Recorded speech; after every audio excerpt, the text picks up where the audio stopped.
الرحیم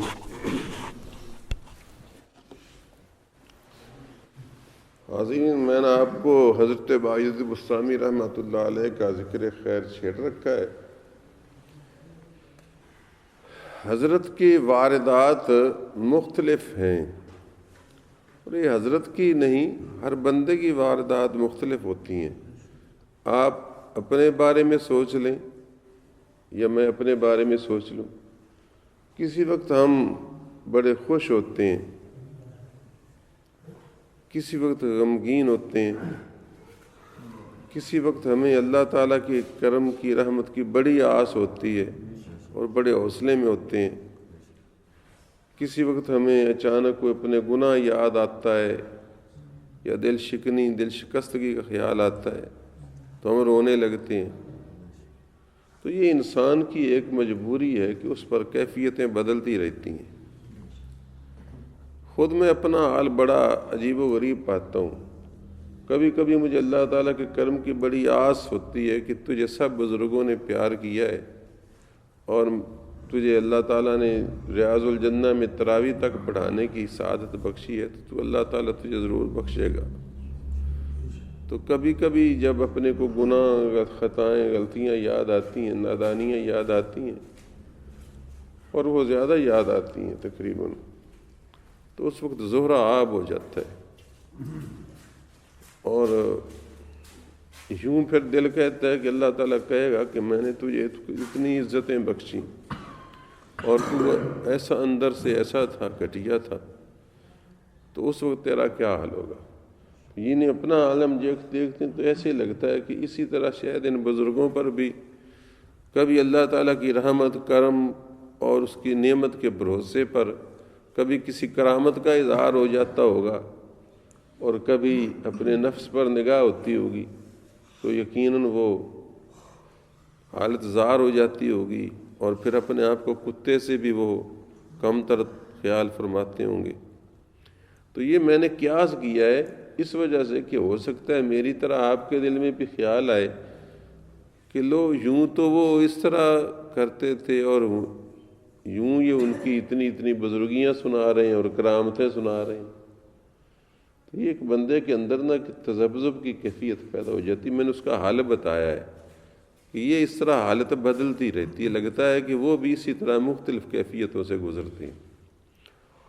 تو کل میں نے آپ کو کچھ باتیں ان کی عجز کی اور تواضع کی اور نفس کشی کی سنائی۔ آج میں صرف مختصر ایک دو ان کی کرامتیں سناتا ہوں۔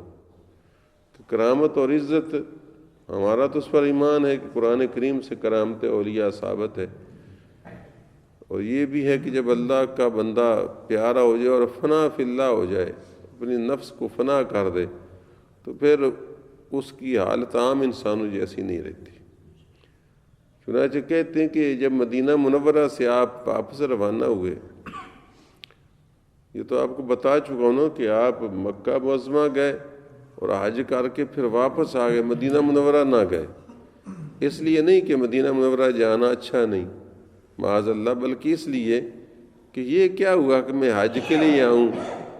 اور حج کے صدقے سے نبی پاک کی بارگاہ میں حاضری دوں۔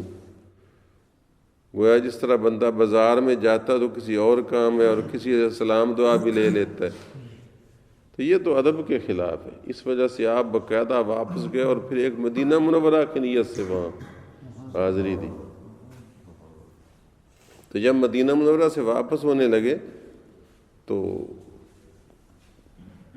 کچھ لوگ ساتھ بھی ہوں گے، ظاہر ہے آپ نے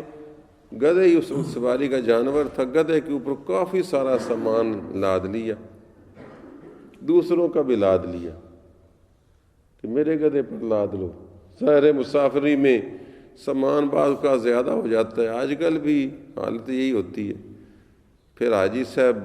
دوسروں کے تقسیم کرتے پھرتے ہیں سامان، اتنا اس کے کھاتے میں ڈال دے، اس کا اس کے اندر کھاتے میں ڈال دے۔ تو انہوں نے اپنے گدھے پر کافی سارا بوجھ لاد لیا۔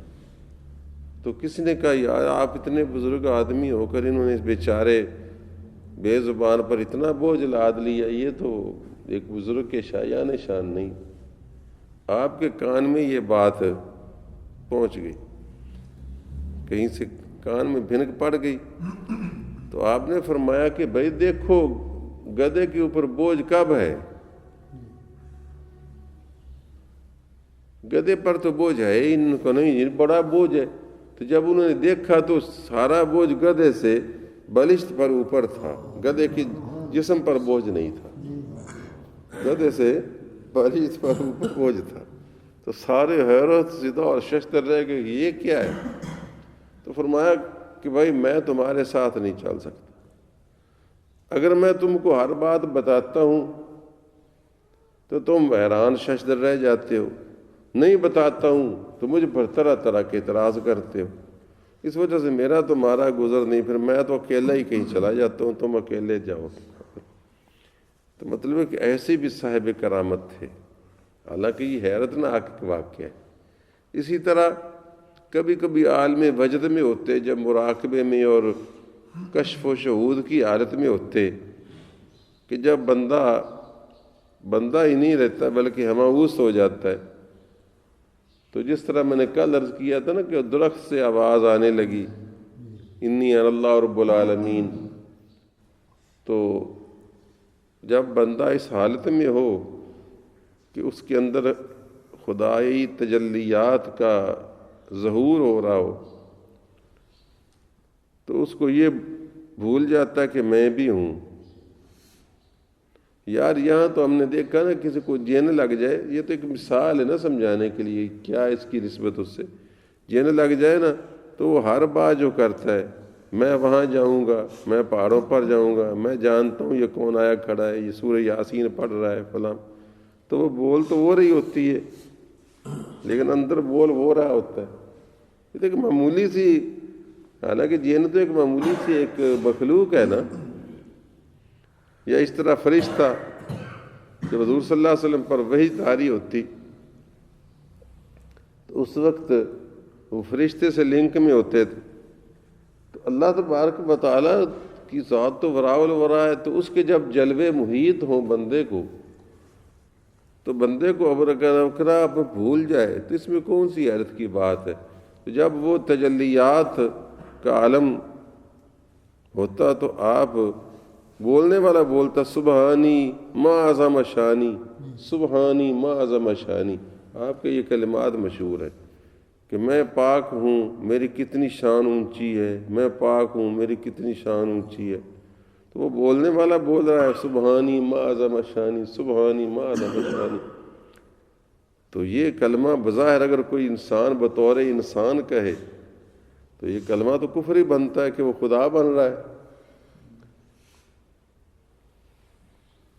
تو آپ کے مریدین معتقدین جو کچھ ادھر ادھر دائیں بائیں ہوتے تھے، ظاہر ہر وقت آپ کی خدمت میں لوگ تو آتے ہیں، یہ ایسے حضرات ہوتے ہیں کہ گڑ کی طرح یہ ہو نہیں سکتا مکھیاں نہ آئیں، چاہے کتنے چھپ کر رہیں، دل حزین کی نگاہوں سے چھپ نہیں سکتے،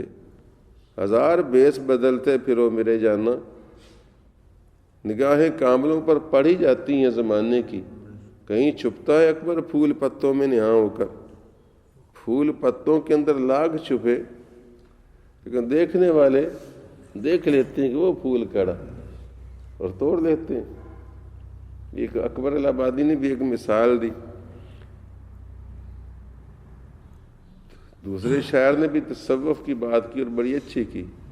دل حزین کی نگاہوں سے بچ نہیں سکتے، ہزار بیس بدلتے پھرو میرے جانا، کبھی کوئی شکل بناؤ، کبھی کوئی کپڑے پہنو، کوئی کپڑے کبھی کس روپ میں آؤ، لیکن میرا دل جو ہے تو تمہیں تلاش کر لیتا ہے۔ تو سبحانی ما اعظم شانی جب پکارتے تو بعد میں مریدین معتقدین بڑے پریشان ہوتے اور حضرت کرتے کہ حضور آج تو آپ نے ایسے کلمات کہے کہ بالکل وہ تو بندے کے لیے جائز ہی نہیں کہنا ایسی بات۔ میں کیا کہا تھا؟ کہنے لگے تھے آپ کہتے تھے سبحانی ما اعظم شانی، میں یہ تو واقعی بہت کفریہ کلمات ہیں، کسی بندے کے لیے یہ زیبا نہیں ہے،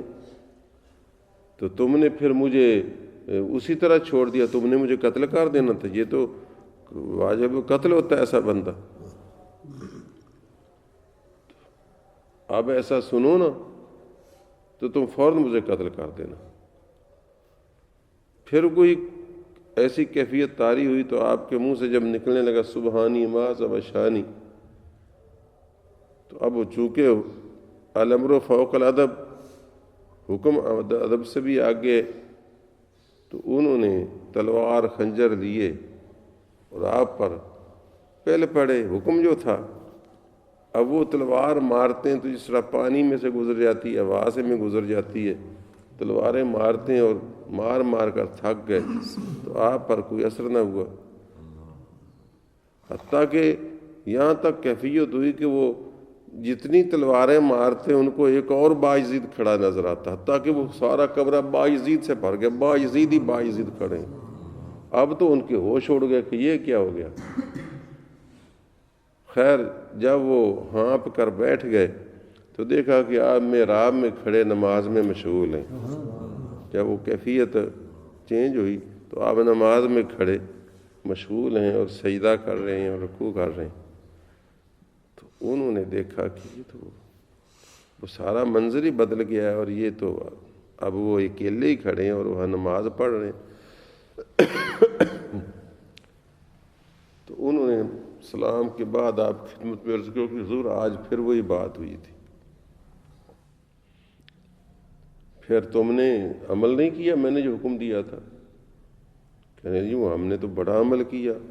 لیکن وہ آپ پر تلوار اثر نہیں کرتی تھی، وہ ہوا کی طرح پانی کی طرح آر پار گزر جاتی تھی۔ اور پھر یہاں تک ہوا جو کہ جب ہم نے زیادہ ہی زوردار حملے کیے، ہم نے دیکھا کہ سارا کمرہ باعزیدوں سے ہی بھر گیا، تو پھر تو ہم بڑے خوف زدہ ہو گئے اور ہم ڈر کر باہر نکل گئے۔ آپ پھر کافی دیر بعد ہم نے دیکھا تو آپ محراب میں نماز پڑھ رہے تھے، تو آپ نے فرمایا پھر یار میں ہونا ہی نہیں، پھر وہ میں نہیں ہونا، یعنی اگر وہ تم نے مارا بھی اور وہ کچھ کو ہوا نا تو پھر وہ میں نہیں ہوگا، پھر وہ وہی ہوگا جی، کیونکہ یہ وہ ہے جو تلوار سے مارا نہیں جاتا، کیوں جی، وہی ہے جس پر تلوار اثر نہیں کر سکتی۔ بندے کی کیا کیفیت ہے کہ اس پر تلوار اثر نہ کر سکے؟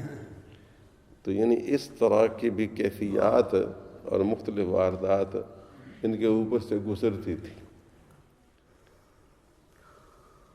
تو بڑی عجیب و غریب یعنی ہستی ہوئی ہے، کبھی کوئی واردات ہے کبھی کوئی واردات، تو اس طریقے سے بڑے عجیب و غریب معاملات اور واقعات ان پر گزرتے تھے۔ بس ان کو عزیز کو جلدی ہے، انہوں نے آج اجازت مانگی آپ کے دوست نے، لیکن تم سارے یہ نہ کرنا۔ اللہم صلی اللہ علیہ وسلم بارک علی سیدنا و مولانا محمد النبی الأمی وعلی آلہ وصحبہ وسلم۔